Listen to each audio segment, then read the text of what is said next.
আসানসোলের দিকে নজর রাখতে হচ্ছে, কারণ সেখানে জলের তোড়ে একেবারে জল প্রকল্পের যে পাইপ সেটা তলিয়ে যাচ্ছে। সেই ছবি আপনাদেরকে আমরা দেখাবো এই মুহূর্তে।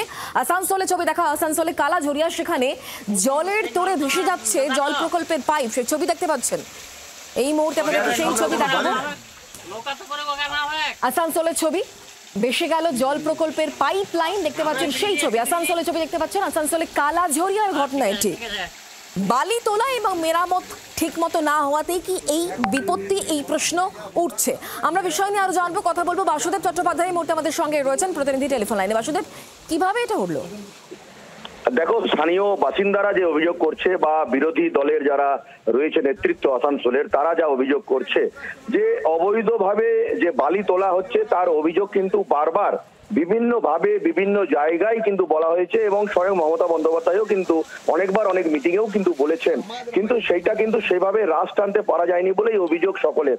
এবং সেইটা যেমন একটি কারণ, পাশাপাশি আর একটা অভিযোগ আসছে যে এই পাইপ লাইনে যেটা রয়েছে, নদীর গর্ভ থেকে যে জলটা তুলে নিয়ে আসা হয়, ওয়াটার প্রজেক্টে ফিল্টার করে সাপ্লাই করা হয়, সেখানে নাকি সেভাবে মেনটেনেন্স করা হতো না। মেনটেনেন্সের জন্য কিন্তু অনেক বড় অঙ্কের টাকা ধার্য করা হয় প্রত্যেক বছর প্রত্যেক বাজেটে, কিন্তু সেটা নাকি সেভাবে মেনটেনেন্স করা হয়নি। যে পিলারগুলো নদীর গর্ভে রয়েছে সেইগুলো দেখার যে রয়েছে, কর্মী রয়েছে, তারা ঠিক করে দেখেননি, যে আধিকারিক রয়েছে তারা নাকি ঠিক করে দেখেননি, ফলে সেই বালি আলগা হয়ে গেছে, পিলারগুলো আলগা হয়ে গেছে। তার ফলেই এই পুরো নদী গর্ভের যে জলের স্তর বেড়েছে, তার ফলেই নদীর যে পিলারগুলো রয়েছে সেগুলো আলগা হয়ে গেছে। এবং সব থেকে বড় কথা, সেখানে যখন একজন কর্মী কাজ করছিল, পাশের গ্রামের একজন, সেই ছেলেটি সেখানে আটকে থাকে, তাকে ডিজাস্টার ম্যানেজমেন্টের কর্মীরা যায়, বোর্ড নিয়ে তাকে উদ্ধার করে নিয়ে আসে। অর্থাৎ সে এতক্ষণে তার উদ্ধার কার্য সম্পন্ন হয়েছে।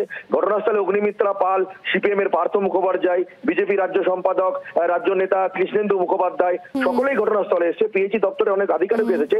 এখন সব থেকে বড় প্রশ্ন, 52টা গ্রামে জল দেওয়া হয়, 52টা গ্রামে, আসানসোল, দুর্গাপুর, আসানসোল, রানীগঞ্জ, শিল্পাঞ্চলের এই 52টা গ্রাম কিভাবে জল পাবে, সেটাই কিন্তু এখন প্রশ্ন। নজর রাখো তুমি, ধন্যবাদ।